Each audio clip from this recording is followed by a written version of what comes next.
ఈరోజైతే మనం క్యాడెట్‌ల గురించి మాట్లాడుకుందాం మాయ. Engine క్యాడెట్లు, deck క్యాడెట్లు. వీళ్ళైతే చాలా వరకు ఈ ఇన్‌స్టాగ్రామ్‌లో రీల్లు, ఈ పోస్ట్‌లు అంటే షిప్‌లోన ఈ వైట్ డ్రెస్సులతోని ఇటు వెళ్ళి, అటు వెళ్ళి వీడియోస్ ఉంటాయి కదా! ఇవి చూసి ఇన్‌స్పైర్ అయ్యి 1 ఇయర్ కోర్స్ చేసి మరీ వస్తారు. 1 ఇయర్ కోర్స్ చేసి. వాళ్ళకి దాని గురించి ఏ నాలెడ్జ్ లేదు. జస్ట్ అలా చదువుకొని 1 ఇయర్ ఇక్కడ మంచి హ్యాపీ లైఫ్ ఉంటది. నీట్‌గా ఎంజాయ్ చేయొచ్చు షిప్‌లోన. ఫుల్ ఫ్రీడమ్ ఉంటది. మనకు నచ్చినట్లు ఉండొచ్చు అనుకోని కోర్స్ చేసి మరీ వస్తారు.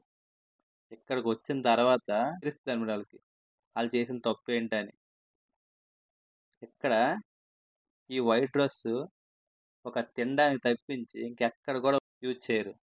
మనం భోజనం చేయడానికెళ్ళేటప్పుడు మాత్రం క్యారెట్‌లో white dress, black pant, shoes అన్నీ యేసుకొని వస్తారు. నార్మల్ టైమ్ అప్పుడు డెక్ మీద మొత్తం బాయిలర్ షూట్‌లతోటే తిరుగుతారు. ఎలాగంటే ఈ చెరువులల్లా పశువులకు తోముతారు చూడు. ఆవులకి, గేదెలకి. అలా కడిగితారు ఇక్కడ షిప్పులల్లా.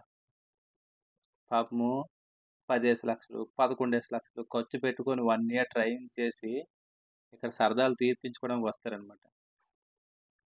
ఆ 10,00,000 12,00,000 ఎంతో ఉంటే అది ఏదో బిజినెస్ చేసుకొని అక్కడే ఉండిపోండి. దయించి ఈ షిప్పింగ్ ఫీల్డ్‌కి అయితే రావద్దండి.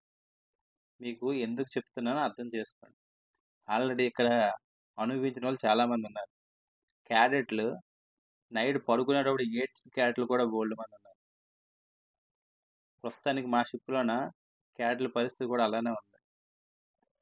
మార్నింగ్ 4:00 నుండి మళ్ళీ నైట్ 10 వరకు కూడా ఆళ్ళకి పడుకోవడానికి ఉండదు. చెప్పాను గదా! సరదా తీరిపోద్ది.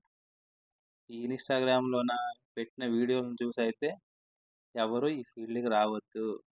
అది జస్ట్ వీడియోస్ మాత్రమే.